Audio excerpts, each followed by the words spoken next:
What is up, everybody? NC. JC and Welcome back to Triple H's Bad Booker. And we got to do this one on the wrestling overload that is going on right now. It's too much freaking wrestling. Way too much. We talked a little bit about it on the news, but if you're not aware of how bad it is, this is just the past week. So for the lead into All In and Evolution 2 and Saturday Night Main Event, this is just for WWE. So we started out with LFG on the 6th, then Raw, then NXT, then SmackDown, then Great American Bash, then Saturday Night's Main Event, then Evolution 2. And that's not even including Speed in there.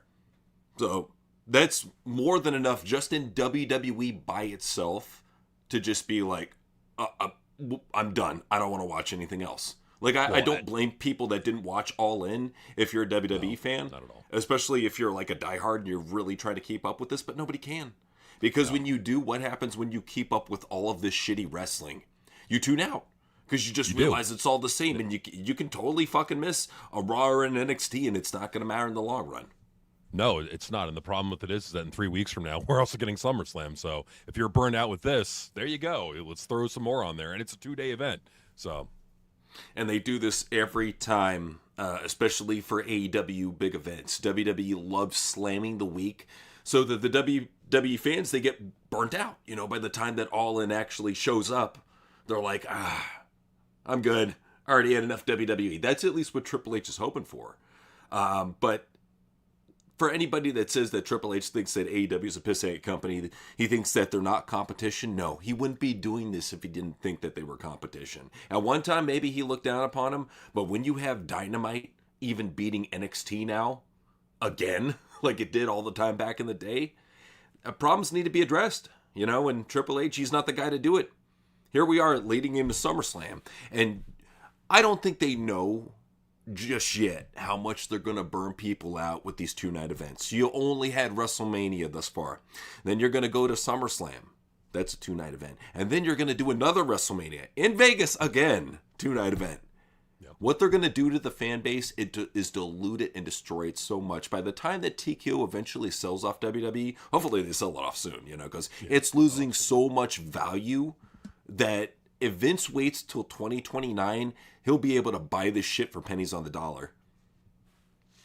No, I agree. And I think what they're doing now, and we kind of said it before, is that, you know, with the constant jacking up of the ticket prices, with the this intense pressure to sell out every venue, all the fucking, you know, this sponsorships and advertisements, they're doing all of this because they're trying to up the value of the company, and they're billions of dollars in debt. They're $2.3 billion in debt, so they got to recoup that money somehow.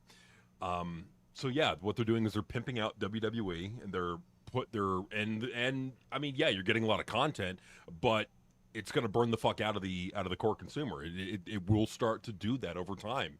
And you add to the fact, I mean, again, like we could talk about, you know, NXT, we could talk about Dynamite, we could talk about Raw's pathetic rating, we could talk about SmackDown's pathetic rating. You know, the chickens are slowly but surely coming home to roost. The fact that SummerSlam yet is still not sold out. Well, another big thing too, you talked about that TKO debt. That's even why UFC is having to do shit with Donald Trump now. I'm not sure if you heard about the White House card. Yep. So they're trying to get John Jones and Conor McGregor to come out of retirement for this card. And both guys so far are back in the testing pool. So the possibility of this happening, seeing, you know, a big White House fight card with John Jones and Conor McGregor on it, they're having to do all they can just to recoup their losses. This is how it's become on both sides, not just WWE, but also UFC as well. Oh, I know. They're really trying to recoup those losses any way they can, and while upping the value of the company, which either tells me, one, they're really desperate to recoup that money, or two, they're looking to up the value to sell, which is why they're saying biggest gate ever, biggest ever, best ever. You would do that if you're trying to convince investors to up the value of the company, which is what it looks like to me they're doing. Again, this is an opinion of mine. I don't have any facts or evidence to back this up, but the opinion of mine is that it looks to me like they're gearing up for a sale. Like, these are the things that companies do when they sell. They cut costs down to the bone, which is what they're doing now. They will nickel and dime and scheme any way to make a dollar they can before the sale. So I personally think they are going to sell within the next year or two. You know, Definitely by next year. you know what I this think. is the equivalent of is leasing a new car and then trading it back in 3 years because you don't want to pay for any of the repairs. I mean, quite frankly, it's to me what it looks like is it's TKO is going to use WWE and UFC as a vehicle to pay down a lot of their debts that Endeavor has, but Vince probably would come back in time and then work out a fucking huge mega deal with the Saudis, and everybody would be better off. And again, like the Saudis really are the only investors that would have 50, 40, 50, 60 billion dollars ready to just throw at WWE, and they would do it because they want to sports wash. They want to basically use WWE and UFC as a platform to make Saudi Arabia look more attractive to invest in and start businesses in. So, Oh yeah, no, that's definitely what's going on right now. Is they're trying to get as much as they can out of the company, but at the same time, you're burning out the fan base, and it goes right. hand in hand with Triple H's bad booking. When you have this much bad booking with no coherency between any of the shows, with no real reason to watch any of the shows, you get to the point where it's not must-see TV anymore, even for the hardcore smarks, and they start tuning out. And what you're going to see heading into SummerSlam is you're going to start to see lower ratings across the board. The fact that Raw couldn't even manage more than, what is it, a 0.1 past its previous week's rating, which was a 2.5, is terrible. That right there shows you there's no growth with the show. And it shows you that Triple H, he's not going to change. He even has people backstage telling him, I don't know about Sami Zayn, I don't know about Gunther, and he's like, fuck you. Even Seth Rollins, they're like, I don't know about Seth Rollins, he's kind of injury prone. That's his boy. Triple H is steadfast. And one thing that people don't realize about him is that he's the type of guy that when he books with a chisel and a stone tablet. He puts that shit in stone. He doesn't have like an Etch-a-Sketch where he can just, quickly just wipe it away. No. He books that shit with no backup plan at all. There's no plan B or plan C. And he brute forces that way and brute forces it until the people just get tired of it. I mean, even a technical champion like Gunther that the Smarks should love, he's not getting pops. If he's getting pops, it's online because he comes out live and he gets blown away by LA Knight, by Jey Uso, by CM Punk, hell, even Seth Rollins. Yeah. It's just, Gunther he's not getting the fan reactions. I don't know what it is, if they need to add a stable or whatever, but Triple H's chosen ones, they aren't the ones to bring up the product. And it's obvious that all the ones that he's been shafting for the longest time, whether it be Jey Uso, LA Knight, Karrion Kross, even Braun Breaker for a little bit, these people he's been shafting, that's the reason why. You need to showcase talent, different talent at the top. When we're seeing a rotation of the same NXT Black and Gold talent, nobody wants to see that.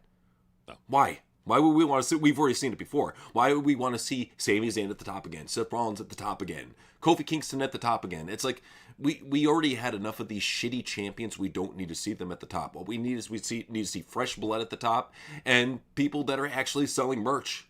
This is the day and age where we reward people that don't sell merch. With Vince McMahon, you rewarded him for selling merch. With Paul Levesque, oh, you got a paycheck, that's enough. Sad. Well, and the thing too is that he feels like with the backing of Nick Khan that there's no pressure. Is that Nick Khan is probably telling him, buddy, you got nothing to worry about. You're good. Everything's good. Record dates, record everything, record this, record that. I'm going to make these great business deals, and you're going to be able to, it's going to make you look good. I just, I think that what's happening right now is that Nick Khan is doing everything he can to run cover for him. I think that Nick Khan is way too close to the situation. And quite frankly, I think that if it ever needed to come down to, Triple H actually needing to leave, I think you would see Nick Khan leave with him. I don't know if they would do that. Here's the thing that trips me out is that Rock and Nick Khan are childhood friends, and it feels like, I don't know, like Nick Khan is tighter with Triple H than he is with The Rock. I don't know. Maybe this is just his political long game. Who knows what this guy is playing with this chess game. Either way, him supporting a tard like this is not beneficial for business. No. I would really hope he's having buyer remorse for turning on Vince. Because I tell you, it's only a matter of time before Vince finds control of another promotion again or something like WWE, if not WWE. He's that driven of a man. It doesn't matter how old he is. Fuck it. He'll get Shane to run it at this point.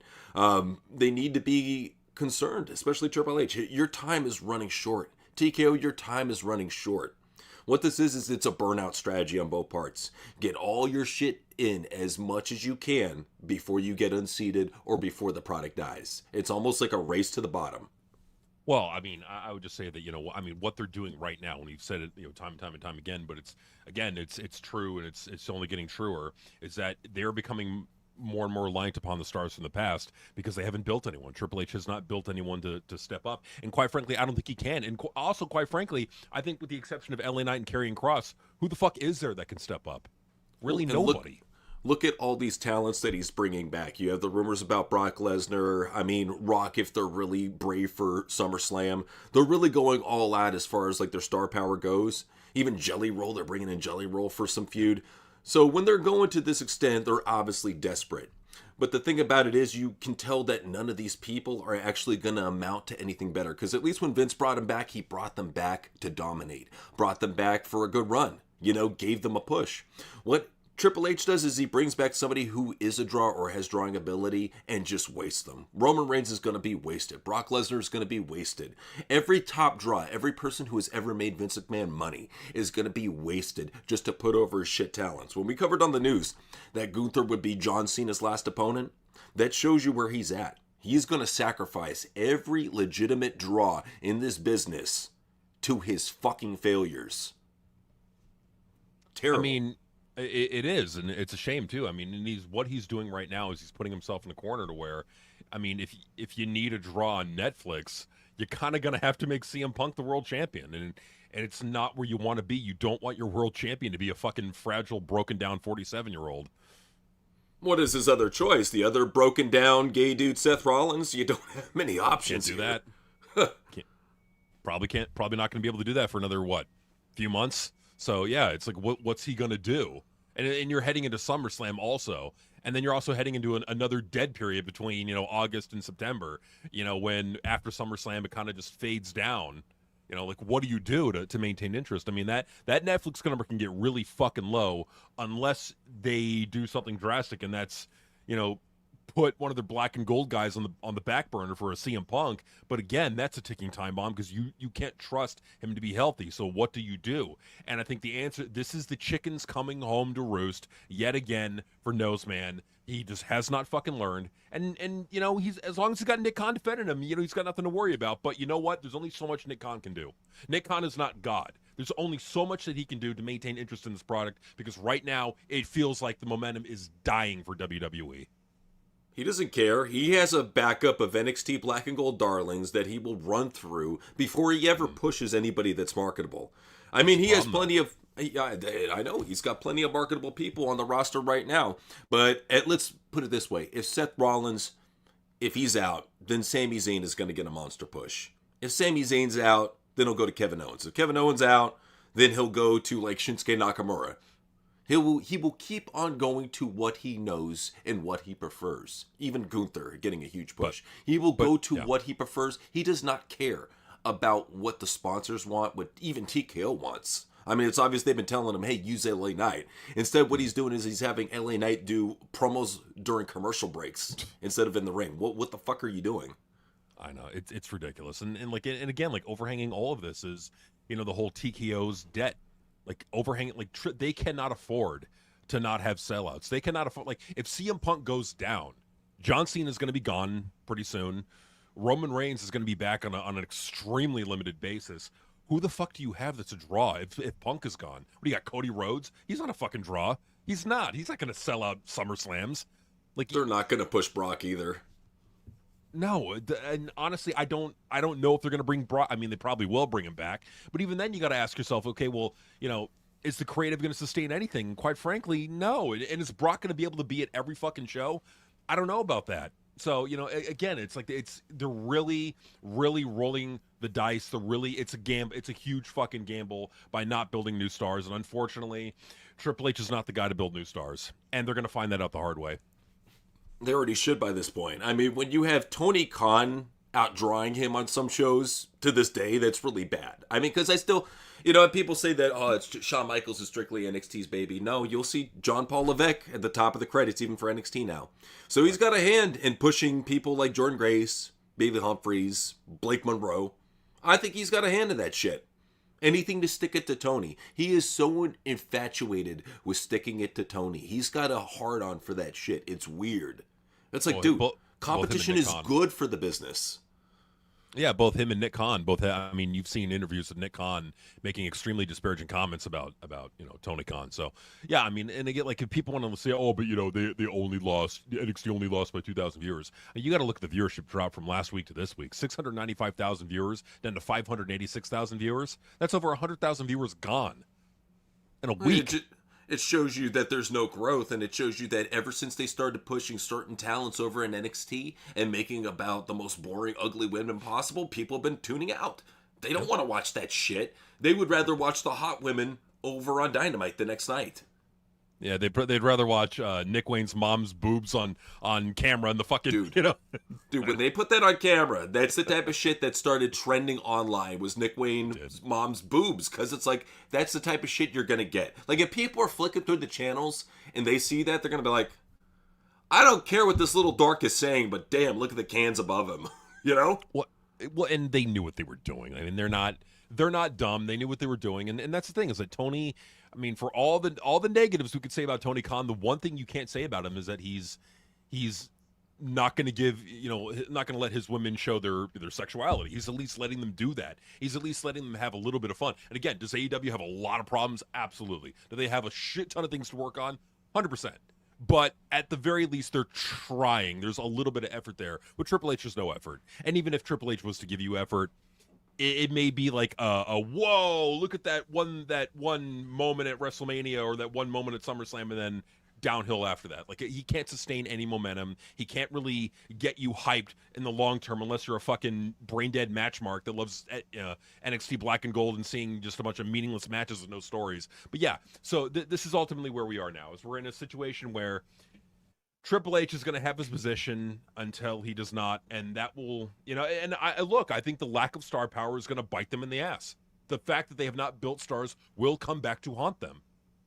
Oh, it already is. I mean, you're seeing it in the ratings right now, the fact that they won't build up new stars. Just until now. Look how long it took for them to actually start utilizing Braun Breaker.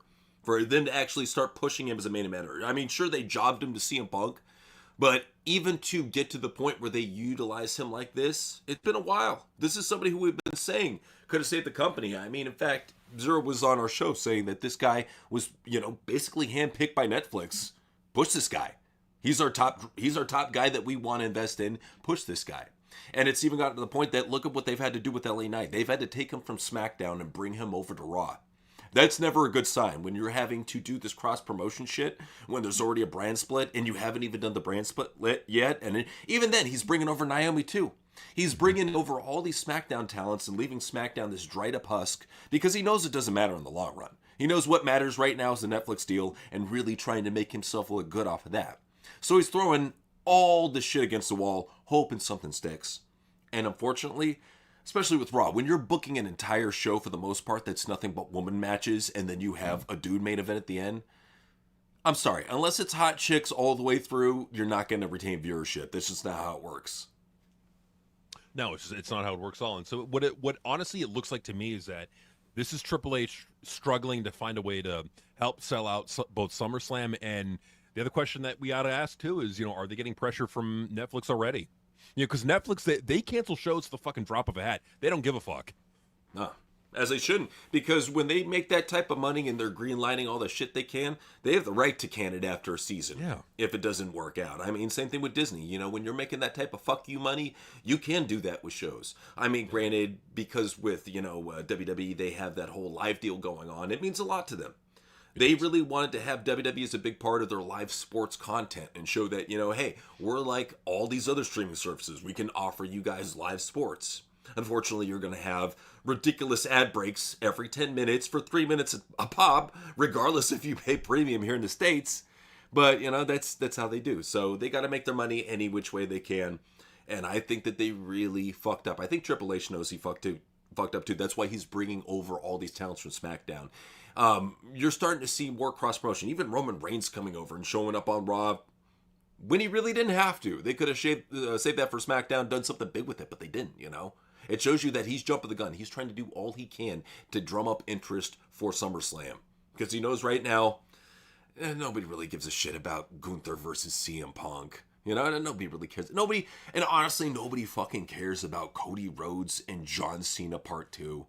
What are they going to do, a double turn? You're going to have John Cena turn face and Cody Rhodes turns heel? It's already been telegraphed. Why the fuck would you do that? Well, and we could, I completely agree. And, we could look at the ratings, we could look at the money, but we could also look at the fact that, we're seeing more and more wrestlers in that company complaining about their booking. Like, that's something you didn't see before. You didn't even see that in Black and Gold, but you're seeing it now. You did see it with Tony Khan, for a little bit. The wrestlers, you're hearing more and more people saying, oh, I hate the booking here in AEW. Oh, I hate being, sat on the shelf. So what I think is going on here, I think, is that he's beginning to feel a little bit of the pressure. Now, we know from history is that Triple H does not do well under pressure. He crumbles. Oh, especially with that heart condition. And this is something that he needs to be aware of with all this overbooking that you're doing. You are putting a lot of strain on yourself. You're an old motherfucker. And here you are, booking these long shows where you have to be there super early. And then you have to stay there afterwards and meet with the talent. And then on top of that, you got to get the booking ready for the next show the next day. This is too much for even a guy like in his 30s or 40s. This must be overkill for a guy like him. He's probably living off of a coffee IV right now because there's no other way. There's no other way. Like, even with proper sleep, you can see why his booking is becoming even more stupider because he's probably not getting good sleep. When you're booking this much, it's overkill on anyone. So I think he's just the guy like, I can do it, I'll show the company, I'm the guy, I'm totally the guy, anything, I'll do anything. That's what he's trying to do right now, is he's trying to show TKO and Netflix, you can throw anything at me, I'll stick around. It might be terrible booking, but I'll stick around. And I guess that he's gotten by a little bit on that tenure, on the fact that he's that dedicated, he's that perfect fill-in guy. But at the same time, he's shown before that when he really cranks it up, what happens? He's out with health emergencies. It can happen again. We've seen him at these press conferences. His hands get so purple. He looks like Thanos. When you start seeing shit like that, dude, you should not be in a high-pressure situation. You should not be in a high-stress situation. You should be maybe levying some of that, some of that responsibility off to other people who are more qualified. Like Brian Gewirtz, for example. Like Shawn Michaels, even.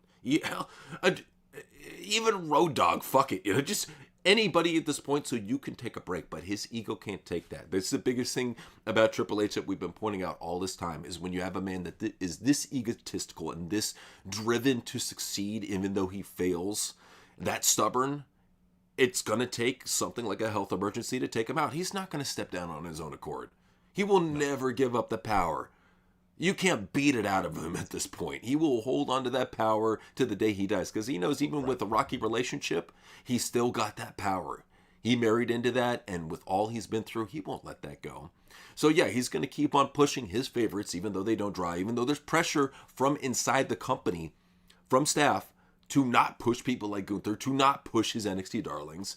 But he's going to keep on doing what he does because that's Triple H for you. Triple H is driven and dedicated to overbooking and wearing himself out with terrible wrestling. And I would also add on to that, too. I mean, we don't know truly what the dynamic is in that company with Triple H. We don't know, what the pressure's like. We don't know. I mean, because we were hearing for quite a while that, Fox is totally happy with WWE. we couldn't be happier. And then they kicked him to the curb, on back in September. Trust me, I promise you, TKO would have much rather had WWE on Fox or SmackDown on Fox than on USA Network. Dude, that was the biggest spot they've ever had, was on a big time channel like Fox that is on basic cable. I know they're jacking off about Saturday Night Main Event, but that's 4 times a year? With SmackDown being on Fox, they had a weekly show that was shown in airports, shown in sports bars, shown all over the place that didn't usually show wrestling, just because they leave Fox on in the background. So people, it was a lot of viewership that accounted for that really weren't wrestling fans. It was just people just walking by like, look at this fake shit. What the fuck is this? Just keep on walking. So, and just SmackDown, it lost the bag. On a show like that, when you have a spot like that, they should have dumped it all out. They should have gone all out with car crash booking, really done all they could to bring in casuals. But with Triple H's stubborn ass booking, that's the reason why they're back on USA Network. The USA Network, there's no reason for it really exist. It's like Axis. There's no reason for a channel like this to exist when it only really has 1 or 2 shows that draw for it and nothing else. You know, it's like you're on the deadest of deadest channels that you're only with because of how much time and effort you put in with them. And for some reason, USA Network, I don't know how they survived, but they're still around. They're a cockroach. For as being as useless as they are, USA Network is the fucking cockroach of cable networks. And the reason why that WWE continues to get these big money deals from USA Network is it's the most viewed show on that platform. They have leverage over USA Network. They have no leverage over Fox, and they got kicked to the curb. They have no leverage over Netflix. They're going to get kicked to the curb if things don't improve drastically. Netflix is looking to make money on this. They're spending $500 million a year, yes, for the video library, yes, for the live streaming. So they're going to be looking at multiple things. They're going to be looking at viewership for the content on WWE on Netflix. Is it worth to keep it up there? They're going to be looking at subscriber count. Like, is the money from subscribers, making $500 million a year plus? If it's not, then Netflix is going to kick them to the curb. And then they're also probably looking at the live streaming numbers, because they're getting advertising revenue off that, and so they're looking to make a certain amount of money off that. If they're not making whatever amount that they're expecting to make off that, there could be extreme pressure from Netflix on TKO to fix this shit. And there's only so much Nick Khan can do. I mean, if these numbers continue to get lower and lower and lower, and there's like not only no growth, but it's going in a massive downward trend, like it kind of is, it's definitely kind of spiraling. It's just, in a certain zone, but going lower and lower. You could see shit come again. Triple H can be ousted if it's Netflix. If Netflix puts pressure on TKO that they need changes, and Triple H can't deliver those changes, he's out. Because they're not. Triple H is not worth more than the Netflix deal is to TKO. Triple H is not worth $500 million a year to TKO. He's not. What excuse do you think Nick Khan is giving to Ara Emanuel when he says, "Hey, we had 5 million, now we have 2.5"? What excuse is he giving to Ari for this fucking incompetent shithead keeping his job? The excuse probably is, under the booking, the talents are happy, everybody's happy. The gates are really, really good. We're selling out these venues. It's taking longer and longer and longer, and it's getting harder and harder to sell them out. But we're still selling out all these venues.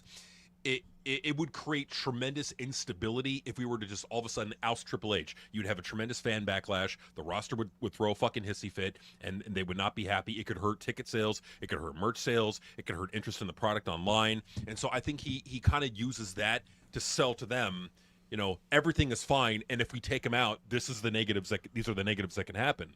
The problem with it is that Triple H's creative vision is showing you whatever you want to say. If you want to say social media is the end-all be-all, it's not, because a lot of it can be bot activity you don't know, and that's not what matters. What matters is the money that's coming into WWE is mainly coming in through their media rights deals, not from social media. Social media is like a fucking water molecule in the bucket, not even a drop in the bucket. They're looking at that money. That's the money that really matters. And that money comes from satisfying viewership. We just saw Fox boot SmackDown due to it not being financially viable for Fox. It was not making the advertiser revenue. It was not getting the viewership that they wanted. And they kicked them to the fucking curb. Netflix, and again, like, what did we see? WWE did not have leverage over SmackDown, and they kicked them to the curb. WWE does not have leverage over Netflix.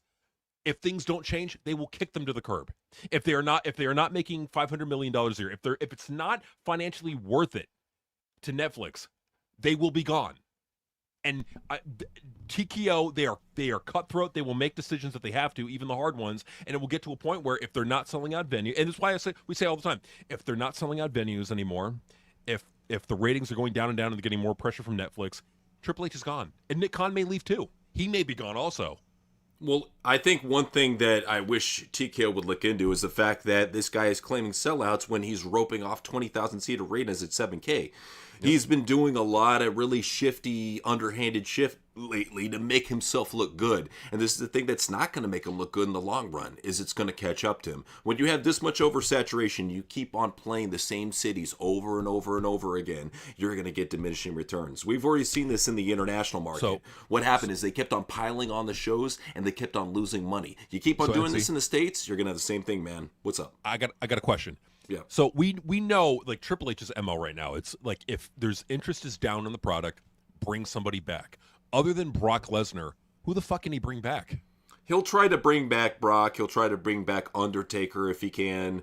I can see him going for any healthy veteran that still has a little bit of name value. He already did it with Goldberg. He's doing all he can right now at this point. That's why Roman had to come back. That's why there's talks of Brock coming back. They're doing all they can to bring back all the star power that is possible. And I really think that it's going to get to the point that when you see people like Undertaker and Brock Lesnar wrestling at WrestleMania, you know, in big spots, and they're putting over these piece of shit NXT Black and Gold talent, that's Triple H's way of saying, oh, they're passing the torch. No, what you're doing is you're ruining a draw. You're ruining a draw for no fucking reason to put over somebody that it's not going to have any returns. Look at what happened with Cody Rhodes. He ran the gauntlet with Cody Rhodes, crushed so many veterans to this fucking mid-card jabroni. And now to the point that nobody cares about Cody, even as this mega super over babyface. He's having a hint online, I'm going to have to go heel. Okay, well, that's a big thing that you should never do. If you're truly a professional, you shouldn't be bragging about how you're going to have to change your character alignment after what? A couple years because you're not over anymore. John Cena never had to do that. Hulk Hogan never had to do that. None of the biggest baby faces of all time never had to go heel because they weren't getting reactions as a babyface. They did it to get a reaction out of the crowd. That's a big difference, though, is that everybody that Triple H has invested in have had diminishing returns. You can't name a single person on that roster that he has invested in, that has brought ratings to the company, that has brought merch sales to the company, that has brought something beneficial to the company. Even Rhea Ripley, don't claim her as a Triple H darling, because really, she didn't find her way until Vince started pushing her. There really is not a single black and gold talent that has elevated the show. All they've been done is shoved down our throat, crushed all these young rookies, made them all 50-50 booked mid-carders. And now you just have a lost sea of mid-carders fighting against each other for maybe a shot at the world title, but you're just going to lose to Gunther, or you're just going to lose to John Cena or Cody Rhodes. It's just the buildup of champions and talents that don't matter in the long run, and it's really ruining the product, and it's leading people to turn off the fucking channel. And when you pack it to the point where there's a show on every other day or every day like we just showed, you're not going to care. Who out there is actually going out of their way to watch LFG, to watch Speed, to watch Saturday night's main event even? They might tune into just the Goldberg match and then tune the fuck out. Even main event for that matter. Not necessary. Evolution, not necessary unless you're a gay dude or a wrestling chick. There are no necessary wrestling shows anymore, and Triple H has made it this way by his constant shit booking of NXT Black and Gold talents being shoved down your throat, on top of the fact that he has so many fucking shows. And it's getting to the point, what is he doing? He's corralling off these arenas like we said earlier. 20K, 15K, down to 7K, down to 5K. Oh, it's a sellout. No, it's not. You're lying. You're gaslighting, like usual. So I completely understand, and I agree completely. And I completely understand, people that may be frustrated. Say, oh, you guys, you've been saying this for years and years. Yeah, Triple H is still there. Look, the things that we're talking about, the fact that Triple H is reliant upon guys over 40, you do the math on that. That can only last for so long. This is a genuine problem in WWE right now, especially with TKO, is that they've let Triple H have too much reign and too much control to the point where they've gotten you're selling out venues because the marks are, they're primarily marketing towards the marks. That's who they're primarily marketing towards, and so they go and they buy their tickets. This is going to explain why, so many people have fled AEW and went over to WWE. Look at, when CM Punk left AEW, you saw WWE's ticket sales pick up and they were selling out venues like over and over again. Their ticket sales were strong right around before CM Punk joined in 2023, November, somewhere around there. Yeah, but he brought thousands of fans that normally would have attended AEW over to WWE, which is why you're seeing all these like record venues for TNA and record venues for WWE. CM Punk is one of the few people that Triple H is pushing that I can admit that he gets both a reaction online and in person. Yeah. That is very rare for somebody that Triple H is pushing. And I can understand because he's an industry veteran. He's decent on the mic. He's clunky as fuck in the ring and looks like shit. But nostalgia is a lot to win over most casuals and even most of these IWC marks. If you can bring it with your nostalgia moves and not get hurt. And it seems ever since Punk's been taking the TRT, he seems to be, not getting hurt as much. So I, knock on wood on that. But at the same time, look how many upper card talents are so unreliable because of their injury history. It's really hard to invest in anyone. I mean, even Sami Zayn that we were talking about earlier. I'll never forget when he fought John Cena for the U.S. Title Open Challenge, and he dislocated his shoulder just doing his stupid "Let's Go" arm wave. That's what we're dealing with, They're reckless. I mean, we just saw Seth Rollins fuck his knee up a little bit ago, just again. Back on Saturday Night Main Event. Yeah, so like your Money in the Bank Money in the Bank holder is now out for God knows how long.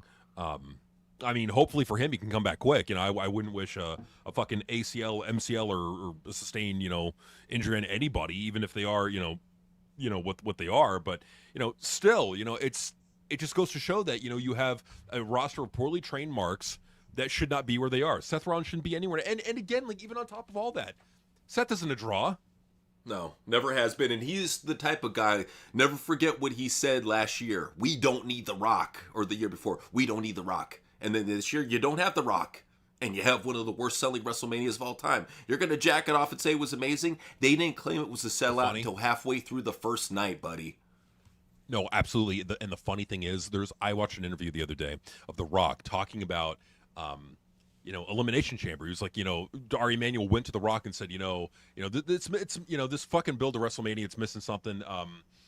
We're having a little bit of struggle with selling out the Elimination Chamber. We're gonna need you to come by, and that's when The Rock, came by. That's when he came back for that little bit. They already are having The Rock. They had to have The Rock come back to fix their fucking bullshit. This is the problem: is that this shit is not gonna last. Is that I think in 2026, I mean, it's already dying down now. You could say, like, after SummerSlam, it's going to hit a fucking, unless they do something massive and drastic, they're going to hit a massive dead period. They can't. I mean, because look at it. All the sports are getting kicked up right after SummerSlam. Everything's kicking up. It's going to get to the point you're going to see a lot of tune out. You're going to see SmackDown, I think, dip below 1 million. I think you're going to see Raw dip below 2 million. You're going to see a lot of change going on, and it's going to cause a lot of alarms. You're going to start seeing reports on the dirt sheet of TKO executives and WWE higher-ups aren't happy with Triple H's performance, or WWE Creative's performance for that matter. Something has to be changed. You're going to start seeing more reports of that, because when a show loses not only more than half of its fan base, but 60 to 70% of its fan base, and it doesn't recoup them, that's big. That's huge. And somebody needs to come under fire for it. I don't know who Triple H is going to throw the tracks, for that matter, if it's not him, but somebody's going to have to be held accountable for something like this. This is a major fuck-up. It would get to the point where I would really hope that TKO just says, you know what, Triple H, get the fuck out. We're going to replace you with Brian Gewirtz and AI. But I remember one thing you were talking about earlier about keeping the talents happy.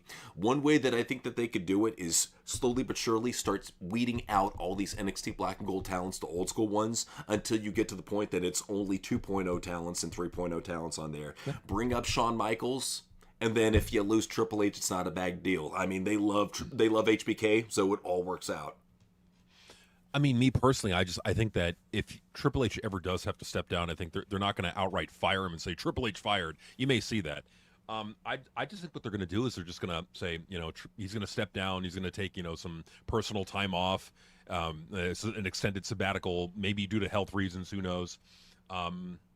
Just to kind of like give him a little bit of respect on his way out the door. But honestly, I think that, and then you see all the smart accounts are going to run to his, oh, he gave so much to us. Thank you, Papa H. I could see that coming down the pike, and I think if they do fire him, they're gonna try to massage it and make it look not so bad. Like, oh, we're not firing him. He's just having a health issue. He's gonna be taking a step back. He gave us his all, and you're gonna have assholes like the people we say all the time. They're gonna defend him. They say, oh, he worked so hard for us. No. No, he's a fucking lazy, stupid, uncreative piece of shit, and he's only in that position because he fucked Stephanie McMahon. Well, and one thing I love even more, and we've showed it on here, is the fact that even these hardcore WWE fans are starting to notice that Triple H has certain things about him that he likes. They're not noticing the NXT black and gold shit yet, but they're noticing the fact that he doesn't like utilizing female talent and he doesn't like utilizing black male talent.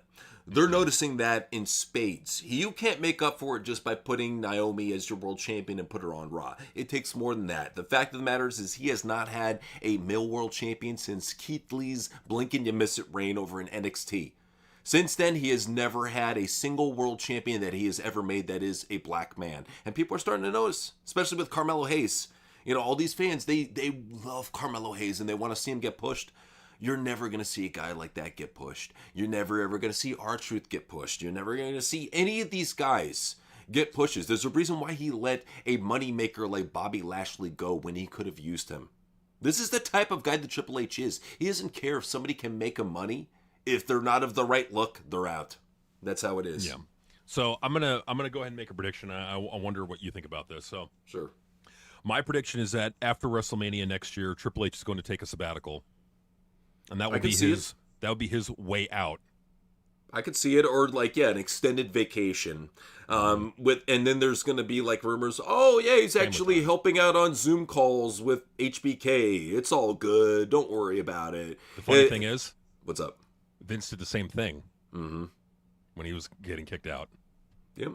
You got to have that process where it's not him just getting gradually axed, because you're right. There's still a lot of his people back there that will be very upset if he goes, because they realize if he goes, their push goes. Mm-hmm. People like Seth Rollins, they're going to probably start worrying. You know, they're going to be like, oh shit, I'm fucked. Sami Zayn, Kevin Owens, they're going to start worrying. You're going to see a lot of his favorites, Tommaso Ciampa, Johnny Gargano, Motor City Machine Guns, Cody Rhodes. I think they're going to, well, maybe Cody will be okay, but I think most of these talents that he has invested so much effort into, they're going to realize, oh, fuck, he's gone. What am I going to do now? You're going to be on main event until you get fired, or catering for that matter, which is the way it should be. To see what he blatantly does, the fact that he went and he pulled Omos from Japan when he was becoming a cultural phenom. Like, they were pushing him like Andre the Giant. They were really utilizing him well. And he's like, oh, just bring it back and leave him catering. It's the type of guy that he is. He doesn't care if somebody is a larger-than-life attraction. If they don't have the right look and they don't have the work rate, they will not be utilized on any of his shows, even NXT. I mean, we're lucky to even see people like Obafemi and Trick Williams getting to be at the top of the card. And even then, they're having to go to TNA to get a push because they're not getting it over at NXT. What is it, Oba like a mid-carder now? He's not even a main eventer anymore? No, he's barely even a mid-carder. And I got some NXT news. So Carlos Silva, the president of TNA, came out and said that there's been no talks of, WWE buying TNA. So that's good to hear. I don't want them to buy. I don't want Noseman to have full control over TNA. I want there to be some separation. If they want to have a working partnership, I don't care. But if they want to have control over like who gets hired, who does not, fuck that bullshit. Yeah, that's not good right there. Well, and that's the one thing is I just really hope that TNA, they get their shit together. It seems like Joe is really trying to help the company out, and he wants to see it become bigger. I mean, ever since he's stepped in, he's really had a bigger plan for TNA. And them doing these bigger gates is helping them out, but what they're really going to need more than anything, and he even knows it, is a substantial TV deal. Until you get a substantial TV deal and get off of Access, nobody's going to fucking talk about TNA. It's just really going to be almost like a situation where people only talk about them for their events, because nobody's talking about the weekly televised shows at all. No, not at all. And, and speaking of, because we were talking about some of us who are going to be covering it, they are about to sell out a 5,000 seat venue. Good for them. Now. I'm happy for them. Absolutely. That's the thing is we don't wish ill will upon any company. We want everybody to succeed and we want wrestling to thrive. But when you have Triple H's booking style being emulated all across the business, it does not help. Even with AEW, they were doing some overbooking by doing that ROH Super Card of Honor, and then they had Collision, and then they had the pre-show, which is you gotta just take it easy on your talents. There's a reason why the injuries are stacking up on all sides. It's because none of you will fucking step off the gas. You're like, oh, we got to kill our towns to kill the companies that we're fighting. No, that's not how you do it. You don't kill the pawns on the chessboard to win the fight. It's never worked out like that. You don't do that. What you do instead is you build up your brand. You build up your defenses to the point that when you do go on offense, it doesn't affect you when they counterstrike.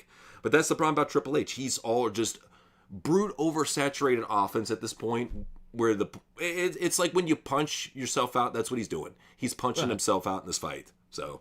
Nah, I mean, he's knocking himself out, and he's knocking himself out with his own fucking shitty, lazy booking. And it's his ego will be his downfall. Absolutely. So, yeah, this is like what we really want to get to is just the fact that he's really destroying the business with so much oversaturation, shitty booking. And it's going to get to the point where not only is it affecting the fan base, we feel that it's going to affect his health. If it's not already. He does not look... I mean, he's trying his best to look healthy, but I know he's not perfectly healthy. I know he's going through some shit, and he's just playing his poker hand right now, playing his poker face. I know what's up. So let's go ahead and go to the Super Chats, and we have... what was it? Let's see. Javon was saying, it's difficult to get invested in these wrestlers when Noseman fails to give them proper character development like what happened with Damage Control. So here's a situation with Damage Control where he brought the stable in, and never once on TV, up until the point they broke up, never once on TV told you why all of these women were friends. You would have to at least follow some of these women on Twitter and find out, oh, Asuka and Bayley are cool with each other and she visited her while she was injured. None of this shit was shown on TV. So, and even the commentators, because it happened live at SummerSlam, I believe. Even the commentators were like, oh, that's Damage Control. These mercenaries have teamed together. They didn't know what the fuck to say. No. They were given no direction. Even Triple H didn't know what to do. He didn't know, just make up something, He's probably saying that in the headset to Michael Cole. But that's what happens with Damage Control. They've been around all this time, have never had a solid reason for existing or even a purpose for that matter. Just, hey, couple chicks tag team together. And the same thing was going on with Seth Rollins' Kingdom. Visionary Kingdom. How long was it unnamed before he finally named that stable? Like a month? No, it was like 2 to 3 months. Jeez. and if I'm not mistaken, they still have not. I don't think they've mentioned the name on Raw yet. Well, and they haven't gone into it. That's the type of thing where if you come up with a name like that, have Paul Heyman. I mean, granted, he's a fat warbling walrus, but have him come out and explain why they're the Visionary Kingdom and what they plan to do with the landscape of pro wrestling. At least give meaning to the name through at least 1 or 2 promos. We had that with every single popular stable that has ever existed. At the very least, a promo package. You don't even have it with this stable. You have literally a theme song, and that's pretty much it. So how are you supposed to care? You're not. You're not. It's just thrown together, slapdash. And we've said about Triple H's booking all the time. That's what it is. It's just, there it is. No hype, no build, just half-assed thought, half thought out, bullshit thought. There it is. Put it on TV. I think that's what Triple H is. Just put it out on TV, see how it works. If it gets over, okay, then we'll proceed further. Or I don't know. It could have been that. But again, we know that Triple H's booking is lazy, and Triple H is in the position he's in. You know what? It's similar to NXT Black and Gold. Triple H had that position because of his father-in-law. He was backed up by Vince. He's inherited everything that he's been given credit for. Everything that people give him credit for, he's inherited. He has not worked hard for anything. I'm sick and tired of people saying, he works so hard. Dude, you could literally do his booking with an AI program. It's so frustrating that people claim that this guy works hard when he doesn't. Do you know how many writers this guy has working for him? At the very least 30 right now. So he's got 30 writers that work for him. How much hard work do you think he actually does? All this fucker does is he rides home on the jet, comes up with 5 matches. 5 whole matches, I know, mind-blowing. And then he sends it to his writing team on a Zoom call. And then they come up with everything in between. How is that fucking hard?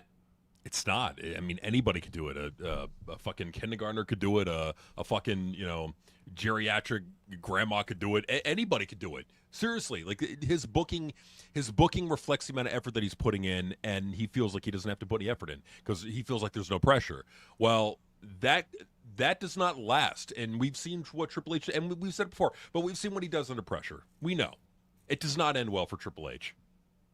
It never does. I mean, we've seen this happen before. It's just going to be history repeating itself. So, Yeah. Dustin the Grim said, having to rely on prima donna Punk, the WWE is screwed. Punk better hope that he holds it together. If this guy can hold it together and not be too much of a whiny bitch, he might bring in some casuals for SummerSlam. It all depends if they actually put him over on Gunther. But I don't think that's going to happen because, I mean, just judging from the holiday circuit, he was facing Gunther a bunch over during the holidays and over in Europe, and he was jobbing. So I think, if anything, it's going to be one of those things where he's just going to be brought in to make Gunther look big. Because you know how Triple H has a fetish with all his NXT Black and Gold talents. He will invest so much into them until they break. That's how it is. He doesn't care. He will invest into them until they break. And then, plan B is tournament. Or a gauntlet match for this matter. I'm surprised he was creative enough to come up with a gauntlet match. That was very creative for a dumb fuck like him. I was expecting a tournament. It's mind-blowing creative. I mean, look out, Attitude Era, fucking, Right. Hulkamania era. Come on. But I mean, seriously, but, and that's the thing is that, putting the title on Punk is really the only thing they can do going forward. Because, I mean, if we're talking about building up Gunther, well, they literally just fed Goldberg to Gunther. What the fuck is it going to take? I'm not sure if you saw the interview that Goldberg did after all of this, and he was brought up. It was brought up why he started laughing when Gunther chopped him, and Goldberg said, "I was expecting it to be a little bit harder. I wasn't sure if he was trolling me or not." Oh God! Oh my God! And that's the thing. It looks so fucking sissy Mary fucking bullshit. It's so fucking weak. And we've been saying it for the longest time that those chops are not devastating. They're not devastating. Ilya Dragunov is not some fucking battle warrior. No, Ilya Dragunov's a fucking little dork that can't sell any moves. Well, why am I supposed to be impressed about him just chopping little kids? It's all he did over in NXT UK is just beat up a bunch of guys that have basically the physical acumen of 16-year-olds. In fact, I'm sorry, I hate to say that because there's 16-year-old boys that are bigger than them. 12-year-old boys. He was just beating up 12-year-old boys, and we're supposed to be like, wow, this big fat fucking chopped 12-year-old boys. He's so awesome. It's just, what we've been dealing with is just this fucking NXT whacking old indie hype for the longest fucking time. Again, we talk about these YouTube channels, the big ones, constantly running cover, constantly overhyping NXT, constantly protecting Triple H. There's a reason why we go after them so much. People are, well, why do you keep going after them? There's a reason why. Because they're influential, and they have convinced a lot of brain dead wrestling fans that NXT Black and Gold was this great thing. And what we were watching it live in the time when Black and Gold was airing, we were tearing it apart. We were explaining to you why this does not make sense, why it's so fucking boring, why NXT sucks. Literally, that is what we started this channel on, our main channel, on a show called NXT Sucks, where we in live time would explain it. Now, I'm sorry, go ahead. No. That was our debut show. That was the very first show that we actually started putting out and actually got a fan base for. And we wanted to be grateful for NXT because at one time it was good when it had Dusty helping them out. But ever since Dusty went, we've been stuck with Triple H's shitty booking, and that is transferred over to the main roster. Do you know how many people told us when Triple H took over Raw and SmackDown, we were saying that NXT is coming to the main roster. He's going to turn the main roster in NXT. Do you know how many people said, you guys are fucking full of shit. You guys sound fucking stupid. Do you know how many fucking idiots said that shit? We've been around doing this shit for so long and seen so many fucking idiots try to claim that Papa H is cooking. Well, that cooking is smoldering on the back burner. It is gaining flies. It is burnt. It is rotten. Nobody's eating that shit. And it's because of the fact that he doesn't change up any sort of the ingredients. It's all the same matchmark garbage. That these fans, what did we say? We say they're hardcore fans for a couple of years, and they realize this shit sucks, and then they start to look for characters and storylines. Like JD, for example. And that ties us in perfectly to the one thing that ultimately matters. The attendance does not matter.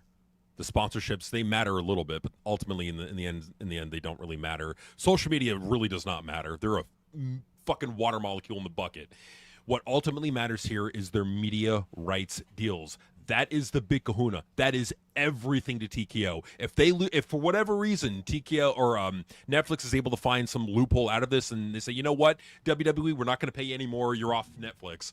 If that were to happen, shit would go fucking awry in TKO. It's like that would be worse than not selling out venues for months and months on end. That would be the like catastrophic to WWE. That is the media rights deals are the only thing that matters. Fuck the attendance, fuck the social media numbers, fuck all that. What matters is that, and that number on Netflix is what's going to be very important, because we, as we said, we literally just saw last year Fox boot SmackDown off of their network. And again, this is the channel the Super Bowl airs on. Like, this is Fox broadcast is a big fucking deal. Like, it matters. And the fact that WWE is getting booted off these platforms that they don't have leverage on matters, because they don't have leverage over Netflix. And that's where a lot of their money is coming from. You know what it's going to be? It's going to be Triple H like, finally, they're both back where they belong. Raw and SmackDown on USA Network. And just they'll gaslight the fuck out of it and make, oh, it's a big deal. Or they're finally back home. We're going to have better booking than ever. We can do time overruns. There's no constraints, no limits. It's more Raw than ever. They're going to gaslight the shit out of it and make it sound like you're going to get the best Raw ever. And you're going to get the same old shit. If it gets to that point, they will gaslight like they always do. That is Triple H's ultimate defense, is whenever he's backed into a corner, look at the gates, look at all the fans watching, look at the social media engagement, it's more popular than ever. I have every wrestler being paid to say that it's bigger than Attitude Era. It's like he will go into overdrive. And you better believe that's the one thing that he invests a lot in right now is control over the media. He has a very Jewish control over the media in the fact that he will go all out to control all wrestling media outlets and make it seem like WWE is doing better than ever when it is drowning. We see so many of these bitch accounts, whether it be Fade, Elite Rockers, Heel Lucy, so many of them suck Triple H's cock even though he's drowning. It will be like at the height of a controversy where people are finally calling him out for being a racist fuck, and he just quiets them down by putting a title on Naomi. If I do this, they won't pay attention to how much I hate black guys. And he keeps on doing that shit. He listens to the internet. For a guy that says that he doesn't listen to the internet, I've never seen another promoter that listens to the internet more than him. There's been so many reports thus far that this guy will be booking a show and he'll be on Twitter scrolling while he's doing that shit instead of doing his job. That's the type of unprofessional dickhead he is. Well, and that's the thing. It's like they could say all day long that, oh, we don't care what the internet says. Well, you certainly book like you do. Yeah. Well, look who he pushes. Who the fuck would push? Vince would never push Finn Balor and JD McDonough as tag team champions. He tried Finn Balor as world champion once, realized he's a broken little midget, and gave up on him. That's all it really took. And he's done that with Gunther. Wasn't impressed with Gunther. Shafted him in the back. Vince is a great judge of talent. Triple H is a terrible judge of talent. That's the thing about Vince, is we don't give him enough credit for dealing with all of Triple H's fuck-ups for as long as he did. Vince had to deal with so much shit Triple H talents being brought to the main roster that just did not mesh with his vision, and he had to adjust and applicate it just because Triple H is like, oh, this is what the fans want, even though they didn't want it. They thought they wanted it, and then they figured out real quick, this is boring. I don't want this. I don't want Sami Zayn as my world champion. I don't want Finn Balor as my world champion. I don't want Damian Priest as my world champion. I don't want any of these black and gold boring fucking jobbers as my world champion because they all suck when they're put into the spotlight. You saw what happened when, when Drew McIntyre feuded with Damian Priest. Nobody cared. You took one of your most entertaining guys in Drew McIntyre that had an actually entertaining feud with CM Punk, and then you threw him into that bullshit feud. He does this with just about everybody who can actually draw and entertain the crowd. Throws them into meaningless feuds with his NXT Black and Gold talents, and usually they end up winning for no reason. What was the point?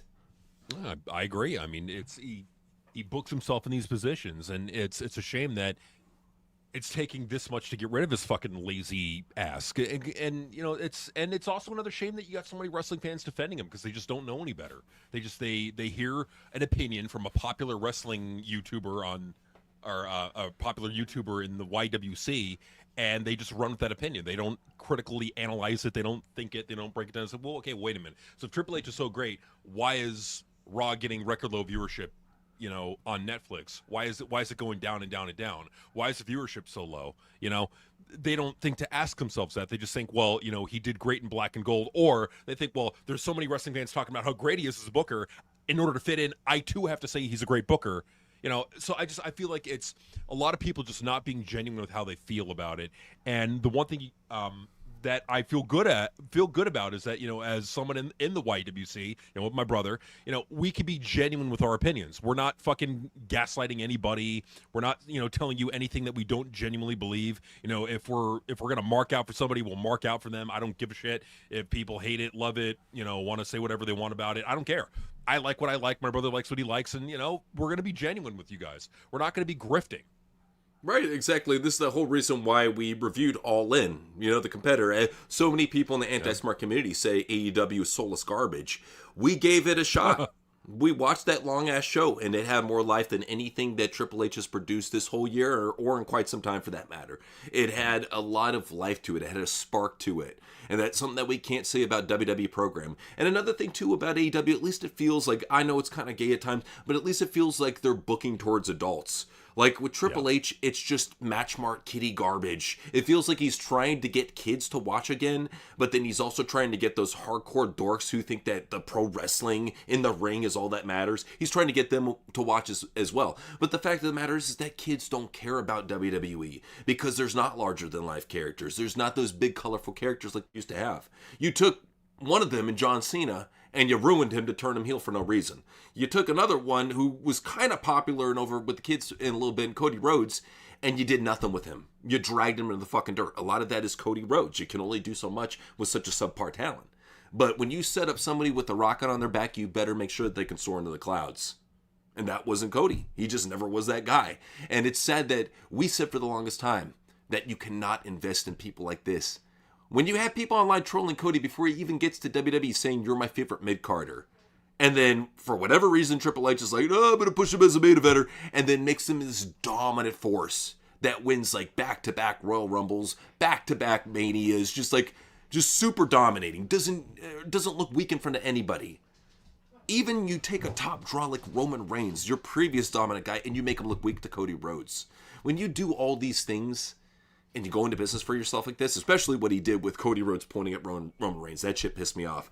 But when you do all of this in combination, you're going to drive away so many fans that could have stayed. WrestleMania was an opportunity, especially WrestleMania 40, was a grand opportunity to keep these fans. And Triple H was like, oh, fuck it, they're just going to deal with my shitty booking.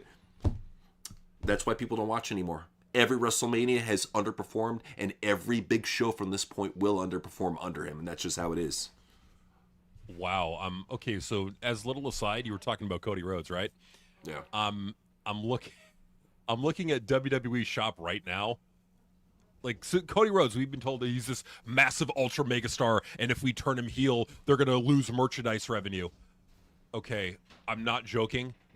Go. If you don't believe me, today, July 17th, go to WWE Shop. Go to T-shirts. Go to top sellers. You will see the top 3 are Roman Reigns shirts. Number 4 is Dominic. Number 5 is Naomi. Number 6 is Naomi. Number 7 is Jey Uso, 1 word, 4 letters, 1 word. Number 8 is Penta. Number 9 is Bored at Work. Number 10 is Jelly Roll. Number 11 is John Cena, Rhea Ripley, Cross with the finger puppet. It's a cool looking shirt. You got Stephanie Vacure, Allies of Convenience, John Cena, Goldberg, Rhea Ripley, Randy Orton, John Cena, Triple H. You got Jacob Fatu, another Jacob Fatu, NWO, John Cena, Jacob Fatu, Goldberg, Tiffany Stratton, Latino Heat, Eddie Guerrero, CM Punk, D-Generation X, Mr. Iguana, Lyra Valkyria, wow. John Cena, Ron Cena, Rhea Ripley, John Cena, Roman Reigns, Austin 316, Certified Oos, Jacob Fatu, Dirty Dominic, Io Sky, Jeez. Men's Evolution, Penta. You got Blake Monroe on here. You got El Grande Americano, Uno Numero Uno. You got another Jacob Fatu, White Six, CM Punk, Seth Rollins, Rhea Ripley, Penta, Jade Cargill, Cena, Penta, Rhea, Roxanne Perez is outselling this motherfucker. Damn. Dungeon Dolls. I don't know who the fuck that is. That's the Maxine Dupree, Natalia tag team. Oh, wow. You're getting insulted by them. They got a Trish Stratus shirt with the fucking, woman flex. Let's do it. You got Bray Wyatt. You got the WWE logo. Jeez. Stone Cold Flaming Smoking Skull. Wow. Penta. an old school Shawn Michaels T-shirt, John Cena, Aleister Black, Solo Sikoa, and Dominic Mysterio and Liv. Scroll to where Cody Rhodes is. Okay, I'd have to go to page 2. Okay. He's on page 2. It's Cross and then Cody Rhodes, captain. Wow. Why are they investing in this guy when Mr. Iguana, who's not even signed to WWE, outdraws Cody Rhodes? That's fucking awful. Roxanne Perez. Well, I get it. At least she's pretty. There's something. Yeah. But what? Page 2 is first piece of merchandise? That's insane. This is the guy that we've been told this whole time. He's a huge Fanatics draw. Number 1 on Fanatics. He's moving so much merch. Look at all this new merch for him. I want to make an interesting little just side note. So about Fanatics. So WWE Shop is what's called the Fanatics Experience. So if anybody buys sports merchandise, memorabilia, all that from Fanatics, you can go to like the NFL shop. You can go to like your favorite team store, all that, Padres or Yankees.com or whatever the pro shop is. They're all connected to Fanatics. So like Fanatics handles the shipping and the stocking of that merchandise that's shipped to you. So when you buy from WWE, that's a Fanatics experience. Fanatics handles the shipping and distribution of that. So basically, WWE contracted out to Fanatics to handle. So you're getting the Fanatics numbers when you go to WWE Shop. You're seeing what the top sellers, and it's simple. All you do is you go to WWE Shop. We'll do it right now. So WWE Shop. Let's do it for the fans, man. We'll do it instead later. of just hearing your words. So WWE Shop Zone. Mm-hmm. Is that what it is? Okay, so yeah, WWE Shop. Yeah. WWE.com/shop, is that what it is? Yes. Or is it just shop? WWE Shop, Google, yeah. Okay, let's try that. Okay, so from here, where would I go? Go to T-shirts. Click on T-shirts. Okay, 1 second. And then you should already be, by default, on top sellers. Let me just 1 second. Okay. All right, so let's go to T-shirts. All right, so as you can see, Roman's dominating.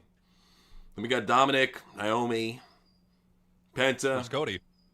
But I'm a huge star, guys. I'm the biggest star in the business. You have to sacrifice everything to me, even though I'm not even on the first page of the T-shirts of the top sellers. Dude, not even a shirt on clearance. What the fuck? Larry Valkyrie's outselling him. And again, John Cena's still on there, so people want to say, "Oh, but it's just like a one." The Evolution feminist shirt from Big Five is outselling him. I know. Blake Monroe's outselling him. What the hell? We have not seen one Cody shirt yet. She's new. I mean, I guess some people getting into her, but Wyatt Six jobber ass is outselling him. What the fuck? And it's on sale too. Jade Cargill outselling him. Another feminist shirt outselling him. What the fuck?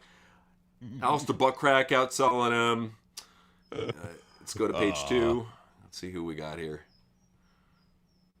Well, Ross, what am I? I know. The captain is on page 2. The quarterback is on page 2. Oh my God. We got to see what the next Now, people could say, "Oh, but this is just the day of, when Cody Rhodes comes back on TV." You know what? The fact that look, John Cena's not on TV, yet John Cena's continually in the top 10. So what's the fucking excuse here? I've been told by some fucking wrestling fans, podcasters that agree with us on a few things that, "Oh, you can't turn Cody Rhodes heel because he's this massive star." John Cena's heel. John Cena right now is in the top merchandise sellers, and he's not on TV. Not a single. So what the fuck gives? Not a single Cody hat right here either. An In Your House hat is selling over a Raw hat. What the hell? WCW Stampede over Cody Rhodes. Oh, there's the one Cody Rhodes hat. It looks like shit. Who the fuck? Look at this hat. God. It looks like it's been thrown in a garbage disposal. Who the fuck wants to wear that? What the hell? Fucking nobody. Oh my God. You got another Cody Rhodes hat there. There's your evidence that I'm the biggest star in the business. That just garbage shit hat. Look at this. And again, so people make it, but you got to look at the numbers over time. Okay, John Cena is consistently. Every time I've looked, he's consistently in the top 10. even though he's not on TV. There is no excuse at all for Look Cody at this. Rhodes. This is all None. It's all practically John Cena world titles, CM Punk, Penta, The Rock. Like literally nothing Cody here for the collectibles either. So we've been through the hats, we've been through the t-shirts, and now collectibles. Okay, now you got this almost gone for $200. Nobody wants to buy that shit. If I'm being honest, my merchandise numbers are really, really lagging behind, so I might have to turn heel to freshen things up. That's probably why he's talking about turning heel. Because Yeah. motherfucker ain't selling merch. You can see He's it not right in front of selling- you with your eyes. Like nobody wants to buy a Cody Rhodes stainless steel can igloo. Who the fuck is buying that shit? Who the fuck is... Nobody. Okay, I can see some fans buying this so they can fuck it right here, the Cody Rhodes Big Shots pillow, so they can dump their big Grandma shots like into it. Greco, Yeah, I can see that He shit. cuts a hole in it. Yeah, besides that, it's like, dude, you've seen all these pages, and we've seen Cody Rhodes' name, what, like maybe 4 or 5 times, if that? He's never in the top 10. From what we've seen. See what we got for sales here. If he's part of any of the big sales going on right now. Nope. A lot of Stone Cold. Oh, there's that one shitty Cody Rhodes shirt clearance. That one shirt all the way in the middle. Wow. It's usually like one shirt if we're like, oh, you got a shitty sweater here. And then you got this pack that nobody wants to buy at the very bottom. He's not even at the top for sales. They're trying to get rid of his shit and they can't. No, they can't even get rid of his shit. Like, and you got YouTubers, bigger than us, that agree with us on a few things. Credit to them. I'm not going to shit on them anymore, but saying that Cody Rhodes is a gigantic merchandise seller. Motherfucker, we are literally just looking at the fucking screen on WWE Shop, proving to you that he's not even in the top 10 on any fucking category. But he's not on TV. John Cena hasn't been on TV for weeks. He's still in the top 10 consistently. There's no excuse for Cody Rhodes. I don't care if I sound like a broken record. There's no fucking excuse for Cody Rhodes. Don't take any fucking bullshit from you. Like, we're the only YouTube channel that keeps it fucking real. It's us. But we're alone on the mountaintop. Well, and that's the thing, too, is so many people look at social media. Look at Cody Rhodes. He's so over with these bots that are retweeting and liking his shit. Please. Okay, I'm glad that there's bots that are programmed to like this boring piece of shit. But at the end of the day, Cody Rhodes cannot do anything for the company. We tried telling you guys right off the bat that it was a bad idea to give him a monster push. Triple H don't fucking care. He's like, I'm a former wrestler. These guys are just YouTubers.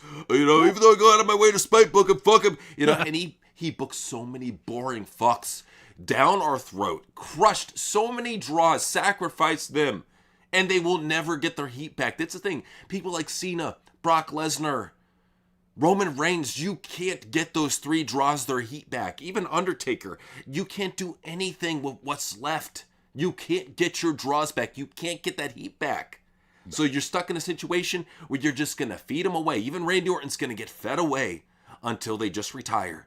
And then all that's left is black and gold people being the veterans, being the new ringleaders, which is sad and disgusting. It really is. And it really is. Like, it frustrates me that, not more people don't see this. Like, TWRP, we all see this. If you're with us and you're sub to our channels, you see it. You agree with us. You see what we see. You're not in delusion. You can see the truth. Okay? That's all we're asking for. We're asking for wrestling fans to just be fucking honest with this shit. Cody Rhodes, even when he was the champion, was the most boring fucking champion that you ever could have possibly fucking seen. Putting the title on him led to nothing else afterwards. Absolutely. V-Lock was saying, unpopular opinion, but I always thought Dakota Kai has that cute girl next door feel. But Noseman always had to stop booking of her with her injuries. We may never see her again. I will say that she got more feminine when she got with Eddie Thorpe. We saw her really start to bring out more of her feminine side. So good for her. The biggest thing that has always held her back and is going to hold back all these black and gold talents is their injuries, their reckless style, because they have nothing else to shine upon. So they just let it all out in the ring and they break their bodies, and then they're left on the indies or doing Twitch streams with nothing to hope for. This is what we tried to tell him right from the get-go, is when you get by with that Triple H style, he does not care about you. You are another broken action figure to him, and he will out with the rest. For all the people that think, oh, you know what, he pushed me in NXT, he's going to love me, especially with women. He doesn't have that type of leniency. With dudes, you can be like Johnny and Tommaso and get broken as much as fucking possible, and he'll keep them around just because they give good blowjobs. I don't know what the fucking situation is there, but it seems like that's the case. But like with women, he will not keep you around, and especially if you keep on whining. Because Dakota, she kept her mouth open a lot, and I think that's what honestly did her in. And like Triple H. Well, Triple H, exactly right. Triple H, he used to be a cave into people like that. Look what he did for like Bayley and Sasha Banks for the longest time. And then I think he just got tired of it. He's like, you know what? Here I am bending over backwards, making these jobber stars, and all they can do is complain and ask for more money. So it's like, you know what? I'm going to lowball everybody now. I get where he's going from that. But the same aspect, you're not doing anything to bring in stars. You have no care to bring in stars. It's all about your half-baked ideas and your half-baked shit boring stars getting pushed over more reasonable, drawable talent.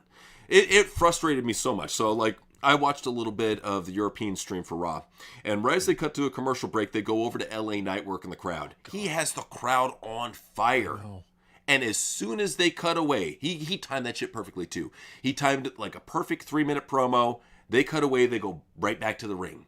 So for all the people in America that actually love LA Knight, you don't get to see his good promo that he's cutting to the crowd. Because Triple H doesn't deem it's worthy. Instead, he'd rather show you a boring match instead. It's insane to me that he takes these viral moments or what could be viral moments, and he saves them for the fucking commercial break. That's wild to me.